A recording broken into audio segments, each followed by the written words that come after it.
നമസ്കാരം. Jio finance services limited എന്ന് പറഞ്ഞിട്ടുള്ള കമ്പനി, മുകേഷ് അംബാനിയുടെ നേതൃത്വത്തിലുള്ള ഈ കമ്പനി അവർ ഏറ്റവും ലേറ്റസ്റ്റ് ആയ അപ്ഡേറ്റിൽ അവർ ബ്ലാക്ക് റോക്ക് എന്ന് പറഞ്ഞിട്ടുള്ള ഒരു ലോകത്തിലെ ഏറ്റവും വലിയ അസറ്റ് മാനേജ്മെൻറ്റ് കമ്പനിയുമായി ചേർന്ന് 50% ജോയിൻറ്റ് വെഞ്ചറായി ചേർന്ന് അവർ മ്യൂച്വൽ ഫണ്ട് ഇൻഡസ്ട്രീസിലോട്ട് കടക്കുന്നു എന്നുള്ളൊരു ന്യൂസാണ് ഇന്നത്തെ വീഡിയോയിൽ നമുക്ക് അപ്ഡേറ്റ് ചെയ്യാമെന്നുള്ളത്. അതോടൊപ്പം തന്നെ മസ്ഗോൺ ഡോക്ക് ലിമിറ്റഡ് എന്ന് പറഞ്ഞിട്ടുള്ള കമ്പനിയുടെ ഒരു ഷെയർ ന്യൂസുമായി ബന്ധപ്പെട്ടുള്ള ഒരു അപ്ഡേറ്റും കൂടെയാണ് ഇന്നത്തെ ഈ വീഡിയോയിൽ ഇൻക്ലൂഡ് ചെയ്യുന്നത്. ആദ്യമായിട്ട് തന്നെ നമുക്ക് ജിയോ ഫിനാൻസ് സർവീസസ് ലിമിറ്റഡ് എന്ന് പറഞ്ഞ കമ്പനിയുടെ നമുക്ക് എല്ലാവർക്കും അറിയാം, മുകേഷ് അംബാനിയുടെ നേതൃത്വത്തിലുള്ള ഈ കമ്പനിയാണ്. അവരുടെ ഷെയറുമായി ബന്ധപ്പെട്ട് നോക്കുകയാണെങ്കിൽ ഏകദേശം ലാസ്റ്റ് വർക്കിൻ്റെ 1.92% ഒരു ഷെയറിൽ ഡൗൺവേർഡ് ട്രെൻഡിലോട്ട് വന്നിട്ടുണ്ട്. അതുപോലെ തന്നെ കഴിഞ്ഞൊരു 5 ഡേയ്സ് നോക്കുകയാണെങ്കിലും 3.16% ഡൗൺ ആയി. അതുപോലെ തന്നെ 6 മന്ത് നോക്കുകയാണെങ്കിലും എറൗണ്ട് 8.21% ഡൗൺ ആയതും കാണാൻ പറ്റുന്നതാണ്. അതുപോലെ തന്നെ 1 ഇയർ നോക്കുകയാണെങ്കിൽ പോസിറ്റീവായിട്ടും കാണാൻ പറ്റുന്നതാണ്. അപ്പോൾ ഈ ഒരു കമ്പനിയുടെ ലേറ്റസ്റ്റ് അപ്ഡേറ്റ് ആയിട്ട് നോക്കുകയാണെങ്കിൽ Ambani to enter Jio financial in the mutual fund rise, what can happen. അപ്പോൾ ഇതുമായി കൂടുതൽ നമ്മൾ ഈ ഒരു ന്യൂസിൻ്റെ ജസ്റ്റ് ഒരു ഫർദർ ഇതിലോട്ട് പോയി നോക്കുകയാണെങ്കിൽ the joint venture now it is all set to enter India's burgeoning mutual fund industry. The joint venture between Jio Financial Services Limited and BlackRock, the world's largest asset manager for starting mutual fund business in India, has received the Security and Exchange Board of India (SEBI) in principal approval. അവരുടെ ഒരു principal approval കിട്ടി എന്നുള്ളതാണ് ഈ ഒരു ഇതിൽ പറയുന്നത്. ഈ joint വെഞ്ചറിൻ്റെ ഒരു ഡീറ്റെയിൽസ് നോക്കുകയാണെങ്കിൽ 50% ജോയിൻറ്റ് വെഞ്ചറാണ് സംഭവിക്കുന്നത്. ഈ ഒരു ന്യൂസുമായി ബന്ധപ്പെട്ട് നോക്കുകയാണെങ്കിൽ നമുക്ക് എല്ലാവർക്കും അറിയാം, മുകേഷ് അംബാനി അദ്ദേഹത്തിൻ്റെ ഏതൊരു ബിസിനസ് തുടങ്ങുകയാണെങ്കിലും അതൊരു ചെറിയ സ്കെയിലല്ല, വലിയൊരു സ്കെയിൽ തന്നെയാണ് അദ്ദേഹം തുടങ്ങുക എന്നുള്ളത് കാണാൻ പറ്റുന്നതാണ്. അപ്പോൾ ജിയോ എന്ന് പറഞ്ഞിട്ടുള്ള ടെലികോം സെക്ടറിലോട്ട് വന്നപ്പോഴും എല്ലാവരും കരുതിയിരുന്നത് അവരൊരു സൈഡിലൂടെ ബിസിനസ് ചെയ്തു പോകും, മറ്റുള്ളവരും മറ്റു സൈഡിലൂടെ ബിസിനസ് ചെയ്തു പോകും എന്നുള്ളതായിരുന്നു. പക്ഷേ അവർ വൺസ് ഇൻഡസ്ട്രിയിലോട്ട് വന്നതും അവർ ഇൻഡസ്ട്രിയിലെ ഏറ്റവും ഹയസ്റ്റ് ഗ്രൂപ്പായി മാറുകയും അതോടൊപ്പം തന്നെ പല കമ്പനികളും അവരുടെ ബിസിനസ് നിർത്തേണ്ടി വരികയും ചെയ്യുന്ന ടാറ്റ ഡോകോമോ, അതുപോലെ തന്നെ എയർസെൽ, അതുപോലെ തന്നെ പല കമ്പനികളുടെയും ഉദാഹരണം നമ്മളെ മുന്നിലുണ്ട്.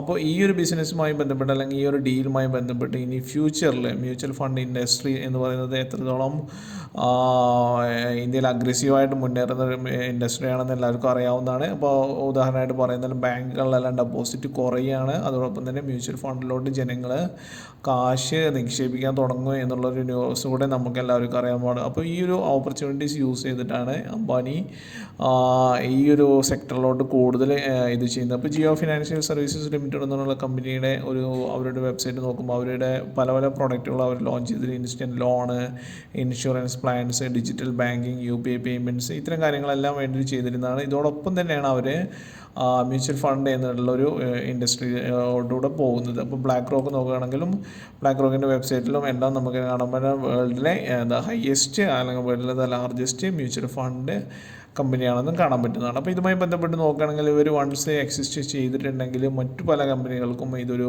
ഇടി വരാൻ ചാൻസ് ഉണ്ട്. അപ്പോൾ അതുപോലെ ഉദാഹരണമായിട്ട് പറയുകയാണെങ്കിൽ HDFC mutual fund, Nippon India mutual fund, പിന്നെ അതുപോലെ തന്നെ കോട്ടക് മഹീന്ദ്ര മ്യൂച്വൽ ഫണ്ട്, അതുപോലെ തന്നെ മറ്റ് മോട്ടിലാൽ ഓസ്വാൾ പോലത്തുള്ള കമ്പനികൾക്ക് എല്ലാവർക്കും ഒരു ഫ്യൂച്ചറിൽ അല്ലെങ്കിൽ കമ്മിങ് ഫ്യൂച്ചറിൽ എന്തെങ്കിലും ഒരു ഇടി വരും എന്നുള്ളൊരു കാര്യം കൂടെ നമ്മൾ ഇതിൽ അനലൈസ് ചെയ്യുമ്പോൾ കാണാൻ പറ്റുന്നതാണ്.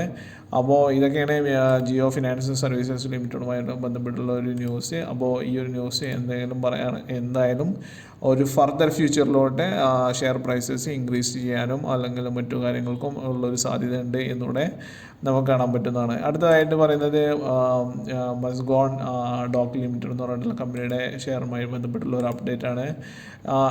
ഇവർ പറയുന്നത് MDL's indigenous submarine batteries a triumph of Indian engineering.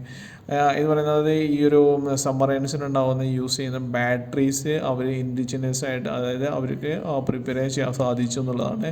മസ്ഗോൺ dock ship builders limited has achieved a significant milestone in India's defence manufacture sector through a collaborative effort of Indian navy. MDL has successfully indigenized main submarine batteries, leading to substantial saving in foreign exchange and development of local vendor base.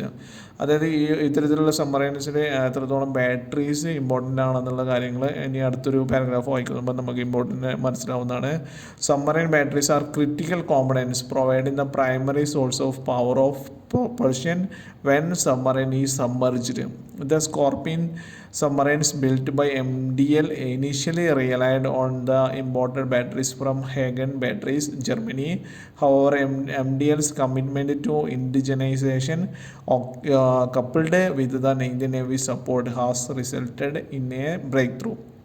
ഇപ്പോൾ ഇതുമായി ബന്ധപ്പെട്ട് പറയുകയാണെങ്കിൽ ഈ ബാറ്ററീസിൻ്റെ ഒരു make in India പോലത്തുള്ള ഒരു പ്രോഗ്രാമിലൂടെ നമ്മൾ തന്നെ ഉണ്ടാക്കുന്നൊരു പ്രോഡക്റ്റ് ആകുമ്പോൾ ഇതിനുണ്ടാകുന്ന ഫിനാൻഷ്യലും അതുപോലെ തന്നെ ഫോറിൻ മണി സേവ് ചെയ്യുന്നുള്ള മറ്റു കാര്യങ്ങളാണ് ഇത് പറയുന്നത്. അപ്പോൾ ഇത് ഈ ഒരു അച്ചീവ്മെൻറ്റ് ഈ കമ്പനിയുടെ ഷെയർ മാർക്കറ്റിലും ഇൻ ഫ്യൂച്ചറിൽ പെട്ടെന്നുണ്ടാവില്ലെങ്കിൽ ഇൻ ഫ്യൂച്ചറിൽ അത് പ്രതിഫലിക്കും എന്നുള്ളതോടെ നമ്മൾക്ക് ഈ ഒരു ബിസിനസ്സുമായി ബന്ധപ്പെട്ട് പറയാൻ പറ്റുന്നതാണ്. അപ്പോൾ ഇത്രയും കാര്യങ്ങളാണ് ഇന്നത്തെ വീഡിയോയിൽ ഇൻക്ലൂഡ് ചെയ്യുന്നത്.